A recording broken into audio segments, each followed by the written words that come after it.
आउनुहोस् बुझौँ अब हुन लागिरहेको चुनावको बारेमा के भन्छन् जनता, के सोच्छन् त जनता, एकचोटि बुझौँ।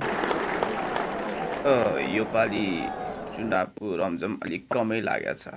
पहिले दिनमा 10 देखि 12 वटासम्म पार्टीको चाहिँ सभामा जुलुस गर्न नारा लाउन गइन्थ्यो भने यो पालि मुस्किलले एउटा।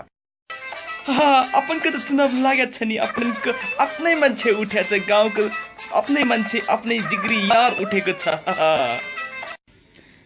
तपाईँ के भन्न चाहनुहुन्छ अहिलेको चुनावको माहौलको बारेमा?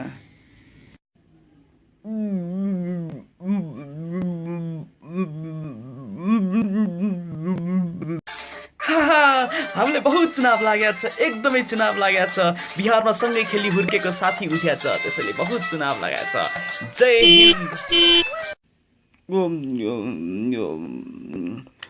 चुनाव लागेको छ, राम्रै लागेको छ।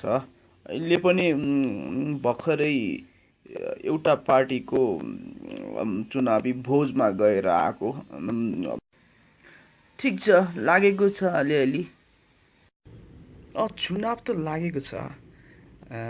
अब हेर्दै जाउँ, अब कुन चाहिँले राम्रो गर्छ जस्तो लाग्छ, देशको र जनताको हितको काम गर्छ जस्तो लाग्छ, उसैलाई अब भोट हाल्ने हो।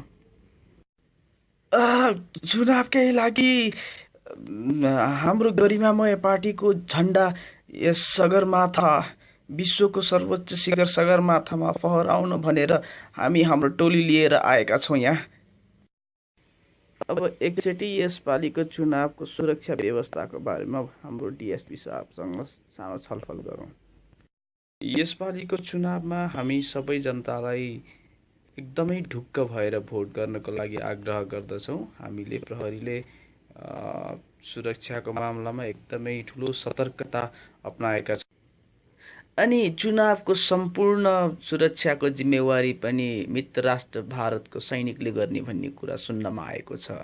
के छ तपाईँको त्यसबारे भनाइ? हो, सानो सहयोग चाहिँ लिएको हो सुरक्षाको विषयमा, तर त्यस्तो संवेदनशील भइहाल्नु पर्ने कुरा केही पनि छैन। नेपाल के लोगों, तुम वहाँ बैठ के वोट करो, हम यहाँ बैठ के एक एक को चुन चुन के शूट करेंगे।